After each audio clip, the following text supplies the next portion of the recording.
ஒரு நாள் ஒரு சிறுவன் யானை பாகனிடம், இந்த யானையை அதன் காலில் சங்கிலியில் கட்டியிருக்கிறீர்களே, அதை அறுத்து கொண்டு போக முடியாதா என்று கேட்டான்.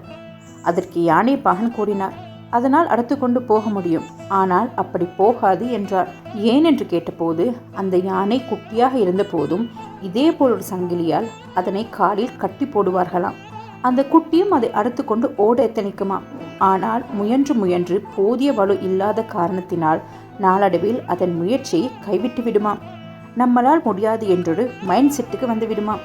அதே குட்டி வளர்ந்து பெரிய யானையாக ஆன பிறகு அதனுடைய இப்போதைய வலிமையை உணராமல் தன்னால் முடியாது என்ற பழைய மனநிலையிலே இப்பயும் உள்ளதால் சங்கிலியை அறுக்க முயலாதாம். சங்கிலிக்கு பதிலாக ஒரு கயிறு காலில் கட்டப்பட்டிருந்தாலும் அதனை அறுக்க முயலாதாம். காலில் கட்டப்பட்டிருந்தால் அங்கேயே நின்று கொள்ள வேண்டும் என்ற மனநிலைக்கு அது பழகிவிட்டது. இந்த உதாரணம் யானைக்கு மட்டுமல்ல, நமக்கும் பொருந்தக்கூடியது. எத்தனையோ முயற்சிகளை நாமும் நம்முடைய வாழ்நாளில் எடுத்திருப்போம். அதில் ஒரு சிறு தோல்வி கிடைத்திருந்தாலும் போச்சு, இனி அவ்வளவுதான் என்ற நம்பிக்கை இழப்புதான் நாம் அதில் வெற்றி அடைய முடியாமல் விட்டுவிடுகிறோம். ஒரு வகையில் நாமும் அந்த யானையை போலத்தான்.